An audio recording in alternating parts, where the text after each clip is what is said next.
모두 집중해주세요. 3월 16일까지 이것을 신청하면 최대 330만원까지 받을 수 있습니다. 바로 근로장려금인데요. 근로장려금은 일은 하지만 소득이 적은 근로자, 사업자 또는 종교인 가구에 대하여 장려금을 지급함으로써 근로를 장려하고 실제 소득을 지원하는 근로연계형 소득지원제도입니다. 물론 다 주는 것은 아닙니다. 월급과 재산 등을 고려해서 선정되는데요. 그런데 월급도 적고 재산도 얼마 없는데 장려금 심사에서는 매번 떨어지는 분들 많으실 거예요. 바로 이 어이없는 기준 때문이었습니다. 그동안 국가에서 근로장려금 지급 심사를 할 때 빚도 전부 재산으로 들어갔기 때문인데요. 이런 말도 안 되는 기준 때문에 억울하게 탈락하는 분들이 많았습니다. 하지만 정부가 이 불합리한 제도를 개선하기 위해 움직이기 시작했습니다. 오늘 영상에서는 3월 16일까지 꼭 해야 하는 근로장려금 반기 신청 방법과 그동안 불합리했던 심사 기준 해결을 위해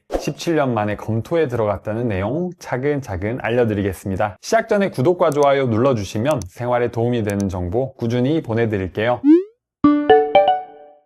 2026년 이번 달 3월 1일부터 16일까지 진행되는 근로장려금 반기 신청은 작년 2025년 하반기 소득과 재산에 대한 신청인데요. 신청하기에 앞서 체크하셔야 할 부분들을 알려드릴게요. 첫 번째 체크 포인트는 누가 신청할 수 있나입니다. 작년 하반기에 오직 근로소득만 있으셨던 분들이 신청 가능합니다. 만약 사업소득이나 종교인 소득이 조금이라도 있으셨다면 3월이 아니라 5월 정기 신청 기간에 신청하셔야 하니까 헷갈리시면 안 됩니다. 두 번째 체크 포인트는 소득 요건입니다.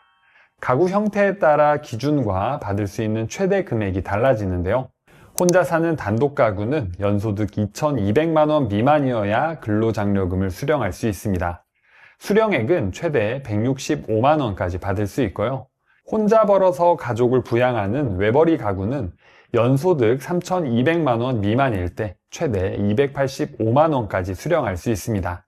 부부가 함께 일하는 맞벌이 가구는 연소득 4,400만 원 미만이어야 수령할 수 있고 근로장려금을 무려 최대 330만 원까지 받으실 수 있습니다.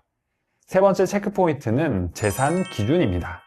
가구원 모두의 재산 합계액이 2억 4천만 원 미만이어야 지급받을 수 있습니다. 여기에도 구간별 차등 지급이 있는데요. 만약 재산 합계액이 1억 7천만 원 이상에서 2억 4천만 원 미만일 경우에는 결정금액의 50%만 지급합니다. 지금까지 근로장려금 신청 조건에 대해 알아봤는데요.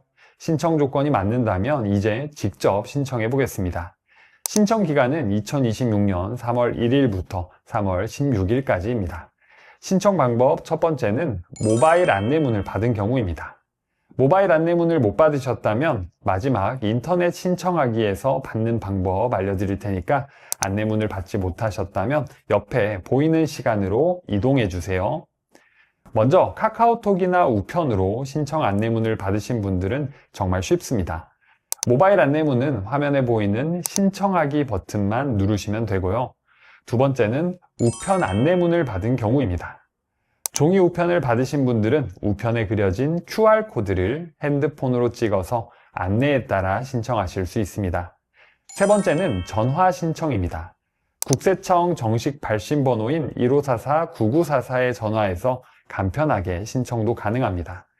장려금 신청 기간 중 보이스피싱에 꼭 유의해 주세요. 네 번째는 대리 신청하기입니다.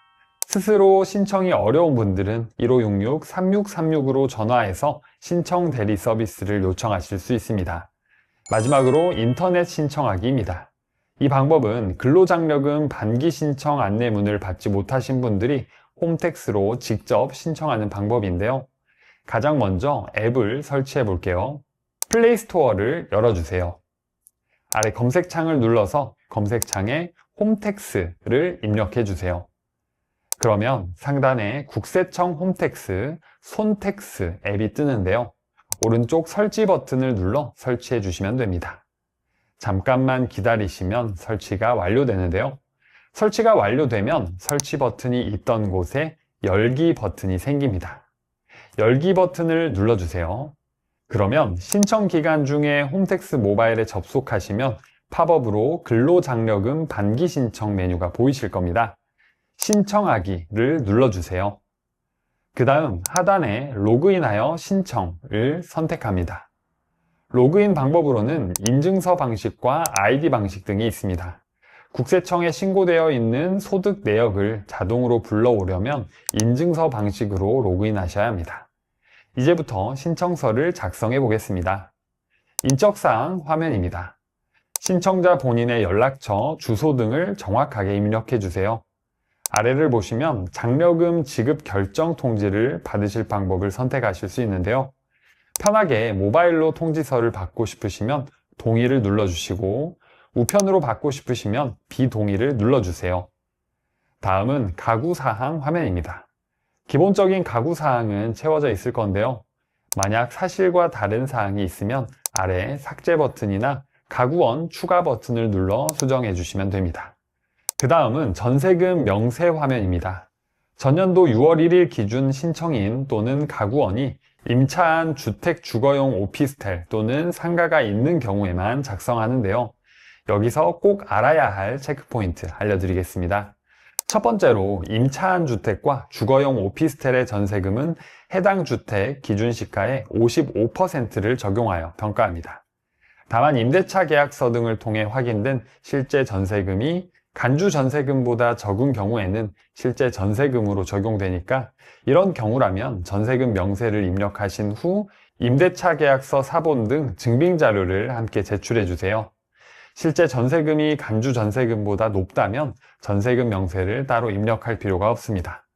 두 번째는 거주하고 있는 주택의 소유자가 직계 좀비 속인 경우 해당 주택 기준시가의 100%를 간주 전세금으로 적용합니다. 따라서 임대차 계약서를 제출하여도 그 금액은 인정되지 않는다는 점을 유의해 주세요.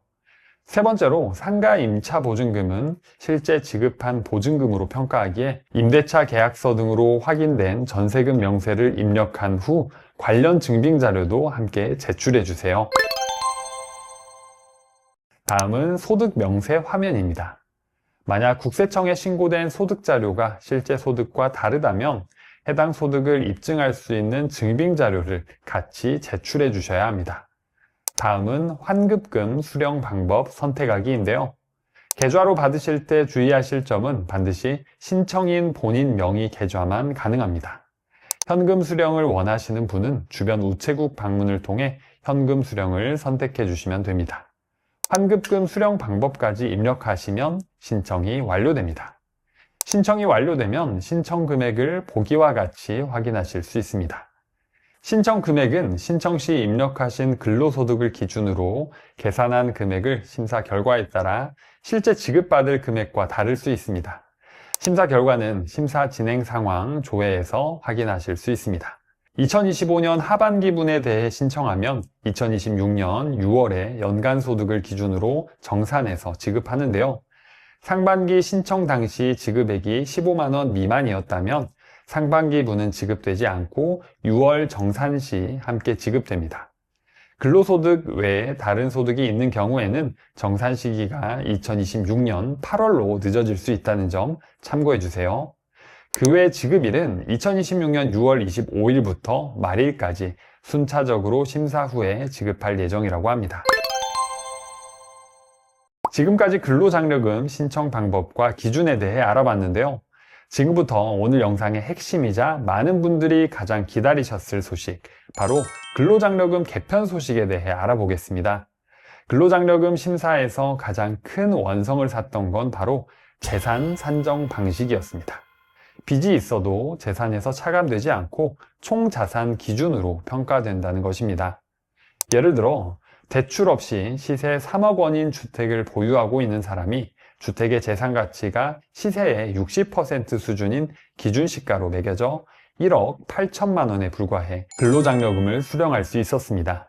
반면에 2억 원을 대출받아 전세 3억 주택에 거주하는 사람은 실제 재산이 1억 원 뿐이라도 전세금 3억 원이 법령상 재산 기준인 2억 4천만 원을 초과해 근로장려금을 받지 못하는 거죠.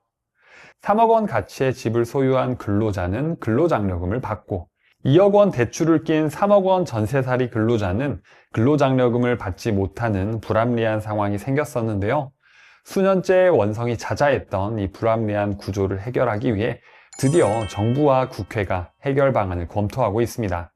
국회에서는 지난해 근로장려금 대상 선정 기준에서 2억 원 이내의 금융기관 대출금을 재산합계액에서 제외하는 내용의 법안이 발의되기도 했습니다. 또 현재 2억 4천만 원 미만인 재산요건 기준을 2억 원 미만으로 낮추는 등 다양한 시나리오 분석을 통해 재산요건 완화 방향을 따져볼 계획이라고 밝혔는데요. 하지만 여기서 아주 중요한 주의사항이 있습니다. 아쉽지만 이 개편안은 당장 이번 달 16일까지 신청하는 근로장려금에 바로 적용되는 것은 아닙니다. 만약 빚을 빼주게 되면 새롭게 합격하는 분들이 많아져서 나라 예산이 훨씬 더 크게 늘어날 수밖에 없기 때문에 정부에서 현재 꼼꼼하게 심층 분석을 하는 단계라고 합니다. 조금만 더 기다려보면 하반기에는 전세대출 때문에 재산이 높게 잡혀서 포기하셨던 분들도 근로장려금을 받을 수 있지 않을까요? 오늘 영상이 도움이 되셨다면 구독과 좋아요 눌러주시고 가족과 주변 친구들에게 이 영상을 공유해주세요. 잘 들었습니다 댓글 한마디가 저에게는 큰 힘이 됩니다.